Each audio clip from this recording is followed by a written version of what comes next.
high-powered CEO's calculated humiliation of a hard-working employee turns into a shocking twist when the tables are flipped in the most unexpected way. How will this explosive revelation reshape the future of the company and his life? Let us know in the comments where you're watching from today. The rhythmic clicking of Harper Grant's heels echoed through the polished halls of Ridgeview Tech's headquarters, a sleek tower of glass and steel that exuded modernity but hid something far more archaic within its walls. As she approached the conference room, her fingers tightened around the tablet she carried, her lips pressed into a thin, resolute line. She'd prepared for this moment for weeks, researching, analyzing, and fine-tuning her presentation. Inside the room, a sea of sharp suits and judgmental stares greeted her. Harper's chestnut-brown skin and natural curls stood out among the carefully styled appearances of her predominantly white colleagues. The board meeting was already in full swing, with Richard Caldwell, the CEO, holding court at the head of the table. He was a man who commanded attention, silver-haired, impeccably dressed, and oozing arrogance. To Richard, people like Harper were background noise, necessary for appearances but hardly deserving of recognition. "Miss Grant," Richard said without looking up from his phone as she took her seat. "Let's hope today's presentation doesn't waste as much time as the last one." A few muffled chuckles rippled around the table, and Harper's stomach churned.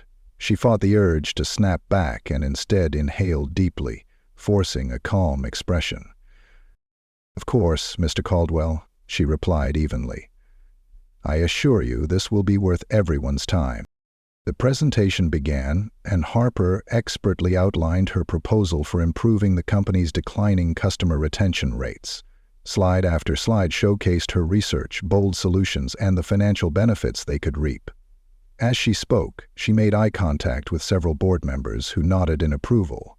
Their curiosity clearly piqued, but Richard's dismissive posture never changed. He leaned back in his chair, arms folded, his eyes flicking from his phone to Harper and then to the clock on the wall. "Let's cut to the chase," he interrupted mid-sentence, his tone sharp. "Your idea sounds ambitious, but what you're asking for, restructuring entire departments and reallocating funds, is unrealistic. We don't have the budget or the time for this, Ms. Grant." "Actually, sir," Harper countered, maintaining her composure, "if you refer to slide 15, you'll see that the projected cost is offset by the increased revenue within the first year." Richard sighed dramatically and flipped through the printed handouts in front of him. "Ms. Grant, these numbers look good on paper, but I'm not convinced. These are projections, not guarantees, and quite frankly, I don't think this aligns with Ridgeview's vision." "What vision is that, sir?" Harper asked before she could stop herself. The room went silent. Richard's head snapped up, his piercing blue eyes narrowing. "Excuse me?" Harper knew she was treading dangerous ground, but something in her refused to back down. "I'm just asking, Mr. Caldwell, because if Ridgeview's vision involves remaining stagnant while competitors innovate, then perhaps I've misunderstood our priorities." A murmur swept through the room, and Richard's jaw tightened. "Careful, Miss Grant," he said coldly. "You're walking a fine line." The meeting adjourned shortly after, with Richard abruptly dismissing everyone before Harper could finish answering a question. As the room emptied, she gathered her materials, her hands trembling slightly. She could feel the weight of Richard's gaze burning into her back. "Miss Grant, a word," he barked as she turned to leave. Harper paused, clutching her tablet to her chest. "Yes, Mr. Caldwell?" "Close the door," he said. The room felt 10 degrees colder as Harper returned to the table and sat down across from Richard. He leaned forward, his expression stony. "Do you know why I've tolerated you for this long?" he asked, his voice low and deliberate. Harper frowned. "I'm not sure what you mean." "I mean," Richard continued, his tone dripping with condescension, "I've given you more opportunities than you deserve. I've been patient, but your attitude in there," he gestured toward the empty room, "crossed the line, questioning me in front of the board. That's unacceptable." Harper's throat tightened, but she refused to show any sign of weakness. "With all due respect, sir, I was advocating for what's best for the company. Isn't that what you hired me to do?" "I hired you to follow directions," Richard snapped, his voice rising. "Not to act like you know better than everyone else in this room. You've clearly forgotten your place, and I'm not going to let your arrogance jeopardize this company." Harper felt a surge of heat rise to her face, but she forced herself to remain calm. "Mr. Caldwell, if you'll allow me to—" "You're fired," Richard interrupted, his words cutting through the air like a blade. The silence that followed was deafening. Harper blinked, unsure if she'd heard him correctly. "What?" "You're done here," Richard said, standing up and straightening his jacket. "Pack your things and leave, effective immediately." For a moment Harper couldn't move. Her mind raced, trying to process what had just happened. Then, slowly, she stood, her legs trembling beneath her. "You can't be serious," she said, her voice barely above a whisper. "Oh, I'm very serious," Richard replied, his tone smug. "Consider this a lesson in humility, Miss Grant. Maybe next time you'll think twice before overstepping." Harper stared at him, her chest tight with a mix of anger and disbelief. She wanted to scream, to argue, to demand that he explain himself. But she knew it would only make things worse. So instead, she forced herself to nod. "Thank you for the opportunity," she said quietly, her voice steady despite the storm raging inside her. Richard smirked. "Don't let the door hit you on the way out." As Harper walked out of the conference room and down the hallway, she felt the stares of her colleagues. Some sympathetic, others curious. She held her head high, refusing to let anyone see how devastated she was. By the time she reached her office, the weight of what had happened finally hit her. She closed the door behind her and sank into her chair, her hands trembling as she began packing up her desk. This wasn't just a job to her. It was years of hard work, late nights, and sacrifices. And now, it was all gone because of a man who couldn't stand to be challenged. As she placed the last of her belongings into a cardboard box, a thought crossed her mind. It was a flicker of something, an idea, a memory, that sent a surge of adrenaline through her veins. She reached for her phone and opened her portfolio app, scrolling through the list of investments she'd carefully cultivated over the years. When she saw the name Ridgeview Tech at the top of the list, her breath caught in her throat. It was a long shot, but she had to be sure. Harper quickly logged into her shareholder account, her heart pounding as the numbers loaded on the screen. When the percentage appeared, her eyes widened. 51%. Harper stared at the screen, the reality of what she was seeing sinking in. She wasn't just a shareholder, she was the majority shareholder. And suddenly, Richard Caldwell's smug face flashed in her mind. A slow, determined smile spread across Harper's lips. "You want to teach me a lesson, Richard?" she muttered to herself. "Let's see how well you handle yours." Harper Grant leaned against the kitchen counter of her small but tastefully decorated apartment, her phone clutched tightly in her hand. She'd spent the last hour making calls, her voice firm and unwavering as she assembled a team of allies. First, her lawyer, Vanessa, a no-nonsense litigator with a reputation for winning impossible cases. Then a trusted financial advisor who confirmed what Harper already knew. Her majority stake in Ridgeview Tech gave her significant control over the company. Vanessa's voice crackled through the phone speaker. "Harper, this is gold, not just for you, but for every employee who's ever been mistreated by that arrogant CEO. But you have to move strategically. We need to prepare for the shareholder meeting. That's your chance to strike." Harper nodded, even though Vanessa couldn't see her. "I'm ready. Let's expose him for what he is." The next few days passed in a blur of preparation.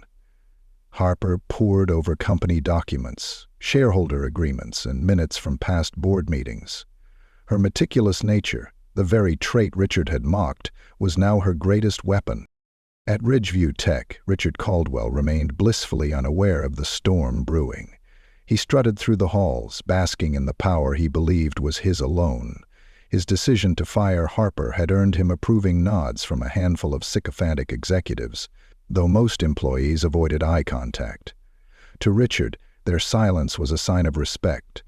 To everyone else, it was fear. They were seated in the lab at 27 Harem to bang with confidence, needing no apology. "Gentlemen," he announced during a private lunch with his inner circle, "I finally got rid of her. Harper Grant. She was a liability waiting to happen, always questioning decisions, always thinking she knew better. It was only a matter of time before she caused real damage."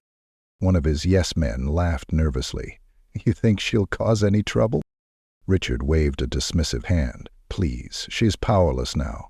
Besides, I doubt she'll risk her reputation. No one takes her seriously anyway." Across town, Harper sat at a conference table in Vanessa's office. A team of legal and financial experts surrounded her, their laptops glowing with information. "Here's the strategy," Vanessa began. "The shareholder meeting is in 2 days. Harper, as the majority shareholder, you have the authority to call for a vote of no confidence against Richard. But this isn't just about removing him. It's about showing the board why they need to support you." Harper leaned forward, her eyes sharp. "I have evidence. Emails, reports, even testimonies from employees who've been harassed or discriminated against under his leadership. If the board sees the liability he's become, they'll have no choice but to side with me." Vanessa nodded. "Good. But remember, Richard won't go down without a fight. Be prepared for him to attack your character, your qualifications. Anything to make you look bad." Harper smiled grimly. "Let him try. I've faced worse than Richard Caldwell." The day of the shareholder meeting arrived, and the air at Ridgeview Tech's headquarters buzzed with tension. Harper walked into the building with Vanessa by her side, her posture straight and her expression calm. She wore a tailored navy suit that exuded confidence, her natural curls framing her face like a crown. As she stepped into the conference room, a hush fell over the room. Board members and shareholders alike turned to stare, their curiosity and confusion evident. Harper walked to the head of the table, directly across from Richard, who was leaning back in his chair with a smirk. "Miss Grant," he said, his tone dripping with condescension. "This is a private meeting. Employees aren't permitted to attend."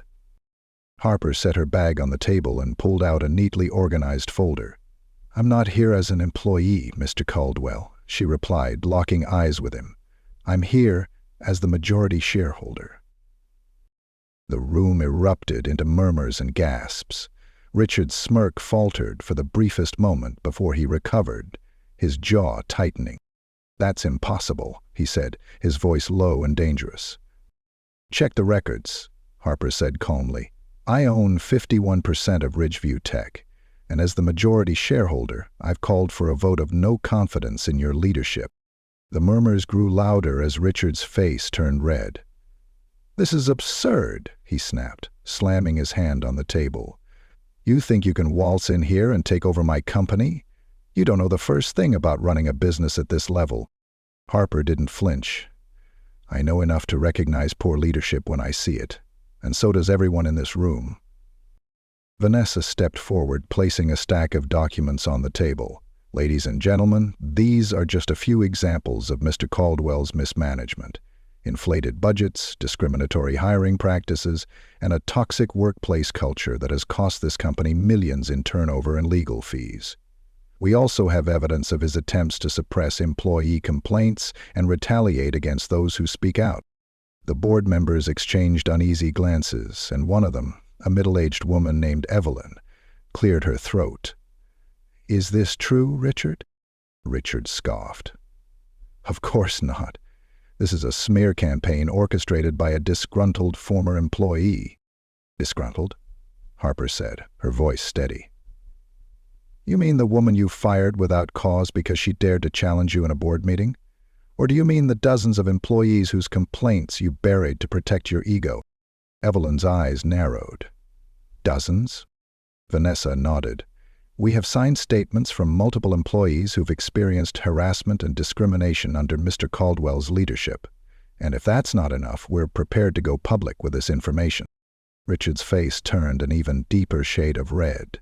"You wouldn't dare!" Harper leaned forward, her gaze piercing. "Try me." The room fell silent as the weight of Harper's words sank in.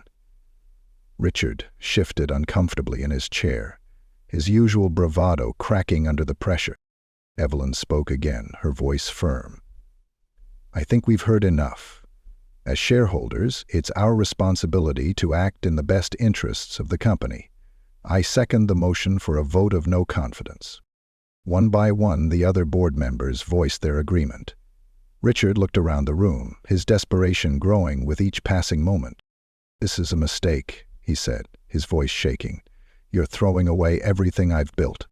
"No, Richard," Harper said quietly. "We're saving it." The vote was unanimous.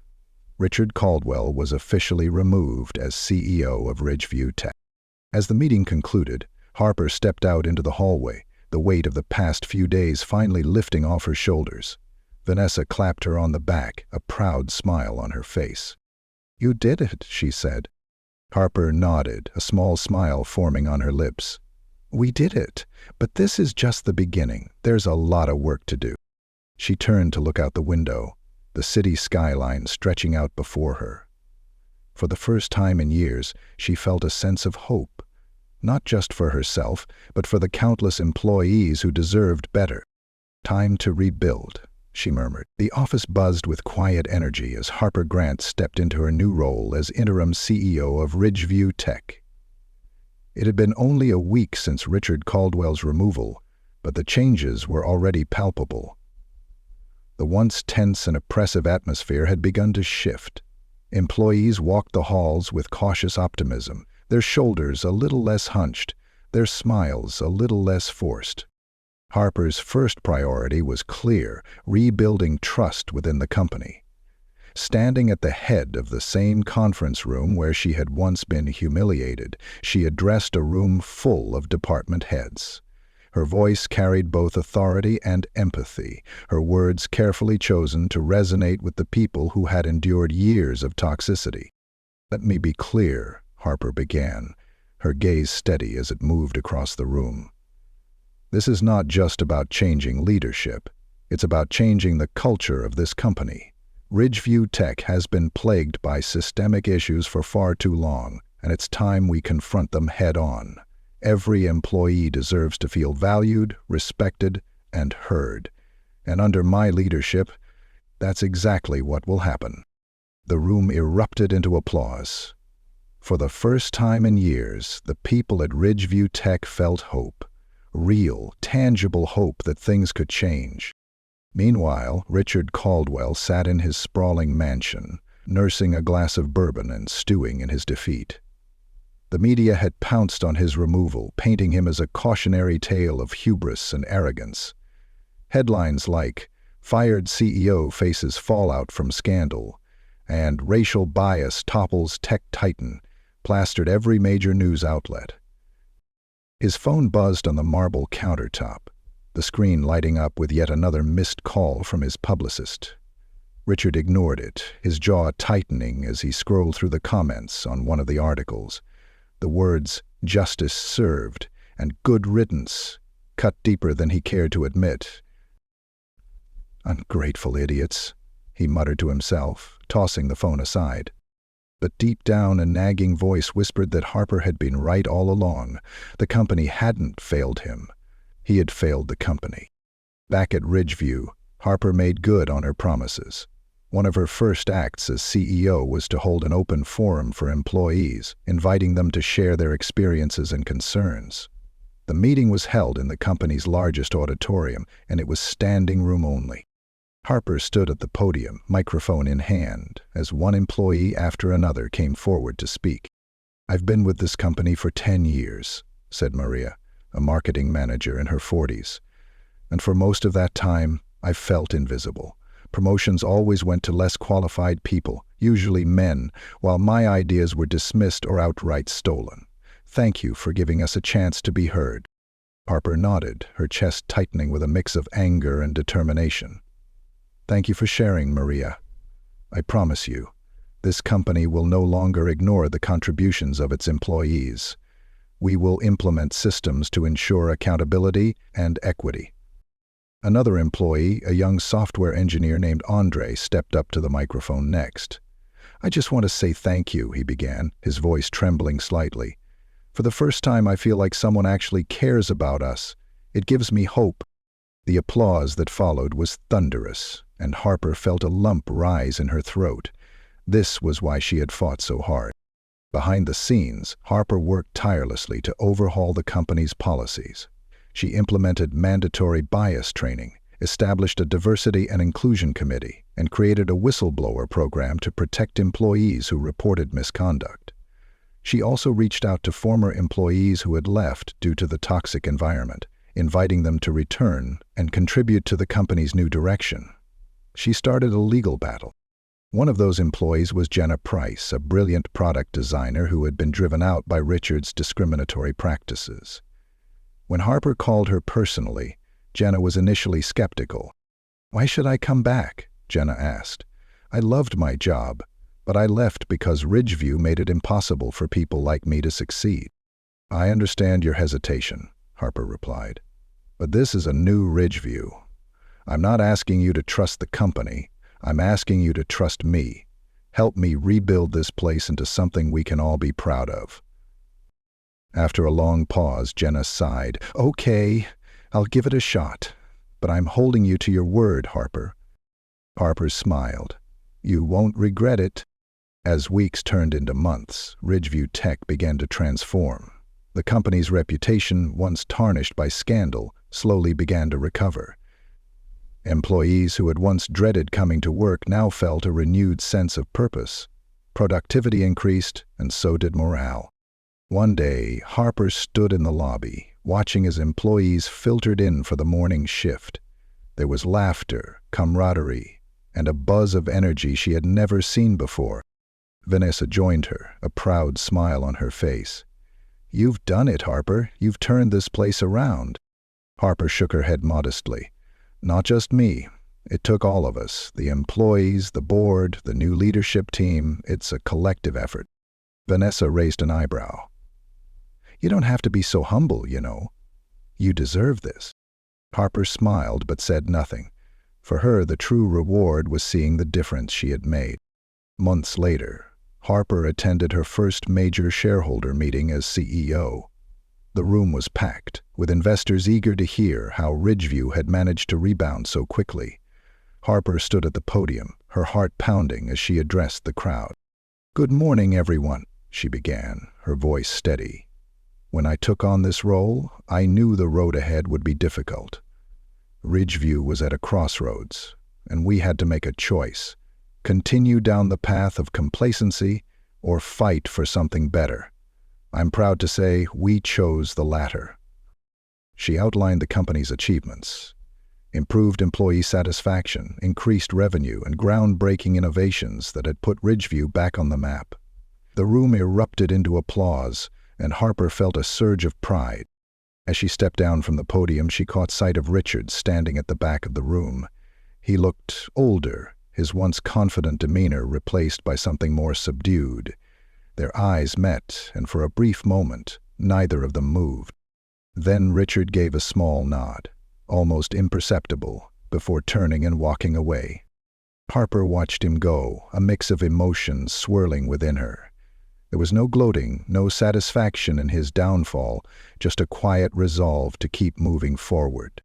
Later that evening, Harper sat in her office, staring out at the city skyline. The lights glittered like stars, a reminder of the endless possibilities that lay ahead. Her phone buzzed with a text from Vanessa.